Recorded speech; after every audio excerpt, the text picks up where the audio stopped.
시청자 여러분 안녕하십니까. 12월 21일 시사정담 시작하겠습니다. 시청자 여러분, 김진국 청와대 민정수석이 아들의 입사 지원서 논란에 책임을 지고 오늘 사퇴했습니다. 국민의힘 윤석열 후보의 부인 김건희 리스크가 계속되고 있는 가운데 집안 싸움까지 벌이는 한심한 상황을 연출하고 있습니다. 김정기 동국대 석좌 교수님과 이 문제 따져보도록 하겠습니다.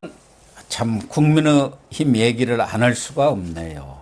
네. 지금 민주당과 이재명 측은 윤석열 후보 부인 김건희 씨에 대해서 십자포화를 퍼붓고 있지 않습니까? 그렇죠. 제가 볼 때는 99% 거짓에 1% 진실을 딱 섞어가지고 침소봉대에서 지금 정치 공세를 펴는 거예요.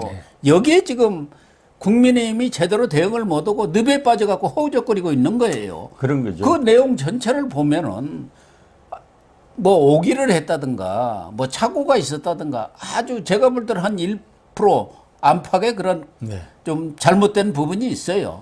나머지는 거의 뭐 틀린 거 없지 않습니까? 뭐 월간조선이라든가 이런 데서까지 뭐 다 취재를 했더구만요. 네.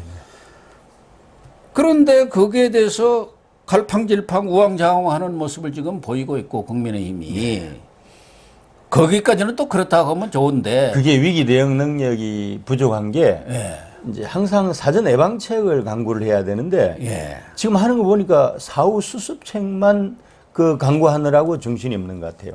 그렇다고 그것도 베스트 솔루션이 그 나오는 것도 아니고 사후 수습도 좋고 사전 예방도 좋은데 상대에 대해서 적극 공세로 나가야 하는 겁니다. 그래서 그걸 뒤집어야 하는데 지금 요 국민의힘 TF에서는 뭐 하나 내놓는 게 없잖아요. 지금 최근에 터져 나오고 있는 거 이재명 쪽에 무슨 아들 얘기라든가 그 무슨 조 교수 있었잖아요. 그런 문제를 무슨 국민의힘에서 했습니까? 다 언론에서 해주고. 그렇죠. 유튜브에서 해준 거지. 국민의힘 선대위를 보면은 그냥 그 식물 선대위고요. 그 축이 세 개가 있잖아요.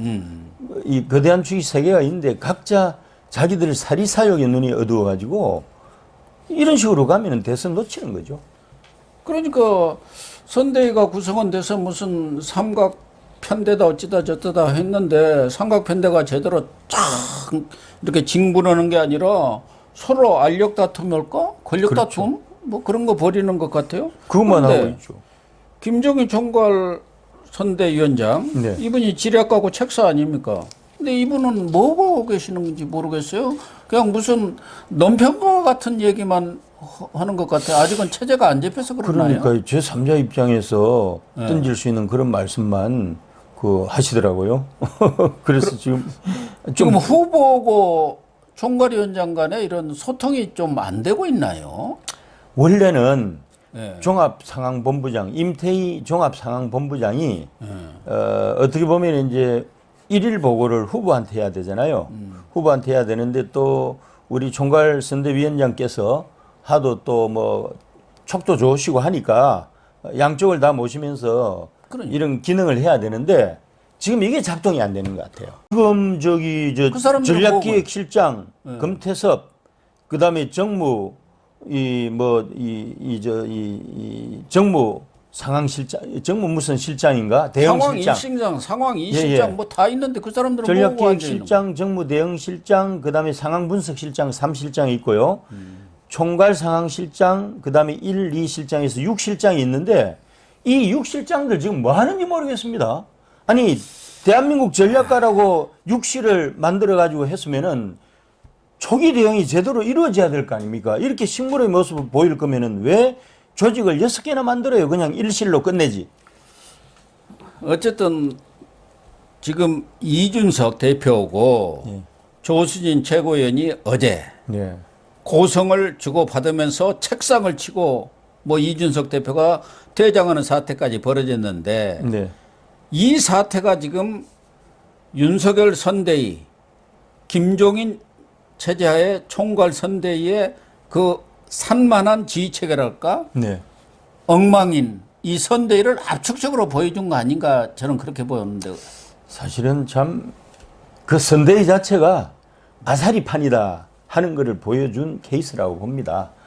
그 이준석 대표는 당 대표 겸 지금 상임선대위원장으로서 리더십 발휘를 못하고 있습니다.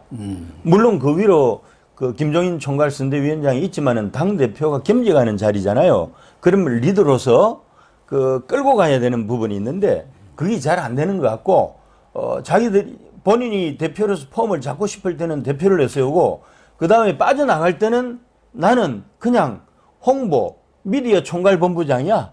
책임 없어 하고 아니, 나가버리고. 대표를 떠나서 대표가 겸임하고 있는 것이 상임선대위원장 자리 아닙니까? 예, 그거는 당연직입니다. 예, 당연적으로. 그러면 총괄선대위원장 밑에 바로 상임선대위원장이 두 번째 높은 직위 아닙니까? 그렇죠. 그렇게 그리고 봐야죠. 거기 뭐 김병준 상임선대위원장이 있다 하지만 그분은 또 거기서는 어떻게 보면 당내에서 영향력이라는 것은 매우 제한되어 있는 것이고 실제로는 김종인, 이준석 체제 아닙니까? 그렇죠. 그렇게 봐야죠. 그런데 이제 그 그런데 선대위 회의에서 예. 그 이준석 대표가 상임 선대위원장이 윤석열 후보 부인 대응 문제에 대해서 이제 이런 이야기를 했습니다. 예. 이제 이런 의혹 관련해서 당 내부 정리가 잘 안 돼 있으니까 예. 선대위가 대응 기조를 알려줘야 되는 거 아니냐라고 이야기를 하니까 이제 조수진이 원래 최고위원입니다. 예, 최고위원. 예, 선출직 최고위원으로서 공보단장을 하고 있는데요. 그러면서 이제 윤 후보의 이야기를 전달하겠다. 그러면서 아내에 대한 사과는 온전히 후보의 몫이다. 우리 당 의원들이 왜 도와주지 않느냐라는 취지로 후보가 말을 했다. 뭐 이렇게 이제 이야기를 했거든요. 그러면서 결어해서 어떻게 이야기했는가 하면 나는 후보 말만 듣는다 그런 거예요. 왜 후보 말만 들었습니까? 이제 아니 당 대표를 뭐 흑살이 쭉정이로 한 거예요? 조수진 공보단장 그리고 생각은 후보가 그런 뜻을 전달을 했다 하더라도 네네. 그렇게 공개적으로 이야기하는 게 그 자격이 있는 사람입니까? 그렇죠. 공보단장이 그렇게 할 건 아니죠. 그건 자기 마음속에 네. 놔두고 그런 것을 적절하게 예. 이렇게 조정하면서 대표도 또 모시고 네. 또 총괄선대위원장도 모시면서 그렇게 해야 공보단장이지. 지금 후보가 그런 얘기를 했다는 것도 아니라는 거 아닙니까? 장재원 의원은 후보 팔고 다니지 말라고 하고 예, 있잖아요. 후보 팔고 다녔다는 거죠. 그러니까 이제 또 공보단장이 그 포지션이 그 정도는 아닌데 본인이 이제 이 수석 최고위원이다 보니까 어깨 힘도 들어가고 그렇게 해서 이제 그 후보의 몫이고 나는 후보 말만 듣는다. 이제 조 수석 생각은 그랬겠죠. 언론 보도를 보면 내가 왜 당신 말을 들어야 하느냐는데 그렇죠. 당 대표한테 당신이라고 이렇게 말하면 됩니까? 그래도 아무리 나이가 어리든 당원의 총회에 의해서 또 국민들이 거기에 같이 뽑아준 당 대표면 마음에 안 들더라도 애인은 같이 주는 것이 그 도리 아닙니까? 맞습니다. 예. 그래서 이런 거죠.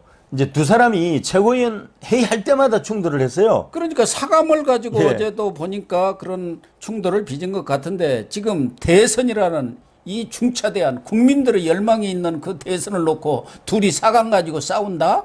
이런 사람들이 당 대표고 무슨 공보단장이라고 해서야 되겠습니까? 당 대표도 그렇죠. 그거 가지고 또 지금 나 그만 두어버리겠어. 똑같습니다. 똑같습니다. 진짜 정말 유치해요. 토낀 개낀이라고 합니까? 뭐라고 조수진 50보 100보라고. 공보단장이 잘못한 거는 지금 우리 정당 대표 구조가 이렇게 되어 있습니다. 단일형 집단 지도 체제거든요. 그럼 단일형 집단 지도 체제는 의견은 듣지만은 최종적인 의사결정 주체는 당으로 치면 이준석 대표고요. 그 다음에 이제 순수 집단 지도 체제 하에서는 수석 최고위원이 사실은 그 대표 최고위원하고 서열상 2위지만은 사실은 그 공동 의사결정 주체거든요. 이 착각을 하면 안 돼요. 어디까지나 선출직 당대표로서 이준석을 존중하기는 해줘야죠. 아무리 나이가 어리고 정치 경력이 미숙하고 실수에 실수를 거듭한다 할지라도 최고위원 회의체 같은 이런 회의체에서 어떻게 이런 하극상을 보이는 발언을 후보의 입을 빌려가지고 할 수 있단 말입니까? 이게 아사리판이에요, 이게. 그리고 거기에서는 지금 상임선대위원장으로서 공보단장한테 지시를 한 거 아닙니까? 예, 무슨 그렇습니다. 윤핵관, 네. 윤석열 핵심 뭐 관계자라는 사람이 뭐 김정인이나 이준석이가 제대로 대응을 못한다 뭐 이렇게 비판한 뭐 언론 보도가 있었던 것 네, 같아요. 네, 맞습니다. 그런 부분에 대해서도 좀 공보단장이 잘 대응을 했으면 좋겠다. 언론과에도 좀 이해를 시키고 뭐 그런 얘기를 한 것 같은데 네. 그러면 제가 볼 때는 그렇게 크게 뭐 잘못된 지시는 아니었던 것 같아요. 네. 그러면은 공보단장이라고 하면은 그런 부분에 대해서 그러면 알아보고 좀 더 노력하겠습니다 하면 끝나는 문제 아닙니까? 맞습니다. 그런데 당신 말을 내가 왜 들어야 하느냐 이게 말이 되느냐. 그렇다고 해서 또 조수진이가 제대로 사과 안 했다 해갖고 당 대표가 나 그만둬 버리겠다 이렇게 하는 것도 뭐 한두 번도 아니고 뭡니까 이게 옹졸한 정치도 분수가 있어야죠. 제가 볼 때는 둘 이래서 다 정치적으로 미성숙한 작태를 보여주고 있다고 생각을 합니다. 정말 그 부족한 사람들이 우리 당의 지도부를 지금 장악을 하고 있으니까 일반 국민들이 볼 때도 자기들 수준보다도 오히려 못하다고 지금 평가를 한다니까요. 우리 당의 지도부를. 그러니까 이런 선대위가 결과적으로 보면은 윤석열 지금 발목만 잡는 셈 아닙니까? 결과적으로 보면은 후보가 불쌍해요. 예. 후보가. 선대위가 받쳐줘야 하는데 선대위가 지금 발목을 잡고 있는 거예요. 더군다나 윤석열 입장에서 보면은 어쨌든 자기가 결혼 전에 문제지만 김건희 씨의 문제가 아주 계속적으로 입방에 오르면서 그게 얼마나 스트레스를 느끼겠습니까? 그렇죠. 그러면은 선대위라도 거기에 대해서 잘 대응을 해주면서 맞습니다. 후보가 어떻게 일일이 이거 해주세요, 저거 해주세요 하겠어요. 그럼 잘 대응하고 보좌를 하면서 이렇게 또 역으로 어떻게 저쪽을 칠 수 있을까? 그런 국리는 내놔야 하는데 그건 안 오고 대표고 최고위원이라는 사람이 네가 잘했느니 내가 잘못했느니 하면서 서로 간둔다 만다 하고 있으니 이게 오늘 오후 4시에 뭐 기자회견 자청했잖아요. 상임선대위원장 그만둔다는데 아니 그러면은 당 상임선대위원장은요 당 대표로서 당연직이거든요.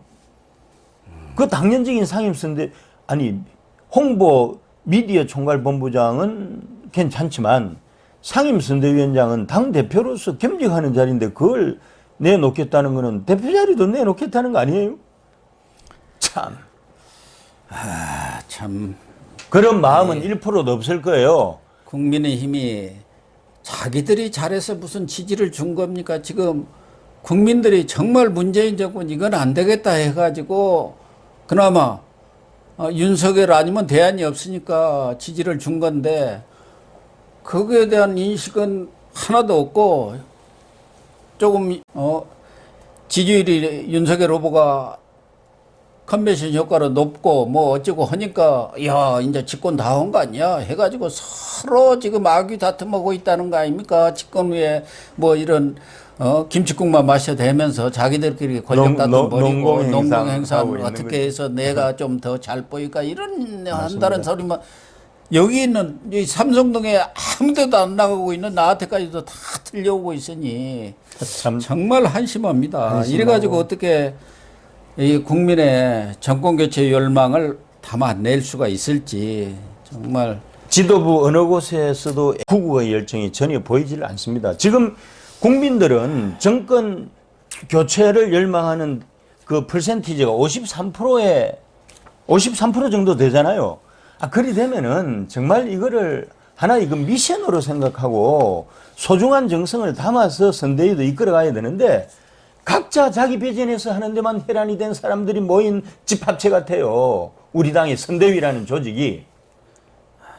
어쨌든 뭐 이런 상황에 대한 총괄적인 책임은 결과적으로 윤석열 후보한테 있다 하겠지만 그동안 김종인 총괄선대위원장을 모셔오기 위해서 그 수많은 갈등을 겪었지 않습니까? 네. 그러면 그러한 겸응과 경륜이 있고 지략과 책사로 알려진 분이면은 이런 상황들을 탁탁 정리를 못 합니까? 그렇게 경험이 많으신 분이 이런 문제에 딱 줄거리를 잡고 가닥을 추리면서 이렇게 정리할 것은 정리하고 정돈할 것은 정돈하면서 나가고 그래야 하는데 그냥 나무일 보듯이 뭐 논평이나 하고 그렇다고 해서 회의에서 이렇다 할 정책 하나 내놓은 게 없어요. 어떤 대여 공세 그런 뭐 고삐를 잴 만한 카드를 내놓은 것도 없지 않습니까? 지금 저 지도부가 하는 거 보면은 노인이나 청년이나 위기 상황에서 대응하는 솔로몬의 지혜도 하나도 지금 보여주지를 못하고 있습니다. 어쨌든 선대위가 다시 전열을 재정비를 하고 네. 지금과 같은 어떤 지휘체계 혼선이라든가 또 너무 비대했다고 하면은 지금 이재명 민주당 후보 같은 경우는 선대위를 대폭적으로 줄여가지고 아주 기민하게 움직이고 있지 않습니까? 네. 그런 점들을 감안해서 선대위가 체제가 개편할 필요가 있다 하면은 또 개편을 한다든가 아직은 많은 시간이 남아있기 때문에 다시 한번 전반적으로 조직을 선대위 체제를 추스리는 그런 작업이 시급할 것 같습니다. 김종인 대표가 이런 이야기는 했습니다. 선대위가 항공모함 같다고 이야기했고요. 내가 독선적이라고 욕을 먹는 한이 있더라도 선대위 체제를 일어나해서 끌고 갈 수밖에 없다. 그러니까 이제 이후로는 결국 선대위 조직이 그 효율적이 될 수 있도록 재조직 차원에서 가야 된다 하는 그런 그 필요성을 이야기를 한 것 같아요. 그래서 앞으로는 임태희 종합상황본부장이 그 모든 돌아가는 상황들을 파악을 해서 후보하고 직접 연락하는 체제를 구축하도록 하겠다. 그런데 저는 오늘 충격을 받은 게요. 아니 종합상황본부장이면은 일일 단위로 후보하고 아침 저녁으로 한 2번씩은 그 보고를 하는 시스템이 기본이거든요. 그런데 지금 선대위가 출범한 지 한 달이 다 돼가는데 종합상황실장 임태희와 후보 윤석열이 1대1로 하루에 한두 번씩 소통을 하는 구조가 안 만들어졌다는 거니 이게 참 심각한 겁니다. 충격받았어요. 이게 오늘 김종인 대표가 한 이야기거든요. 그러니 각자 조직들이 따로따로 논다는 거예요. 종합상황본부 따로, 비서실 따로, 조직본부 따로, 후보 따로. 이게 말하자면 콩가루 집안들이 보여주는 전형적인 행태가 지금 우리 당의 선대위에서 보여지고 있는데 빨리 12월이 가기 전에 조기 수습해서 단일화된 슬림화된 체제로 빨리 가가지고 효율성을 극대화해서 선거 승리가 지상가지 아닙니까? 국민들을 배신하면 안 됩니다. 선대위가 정신을 차리기를 다시 한번 촉구를 합니다.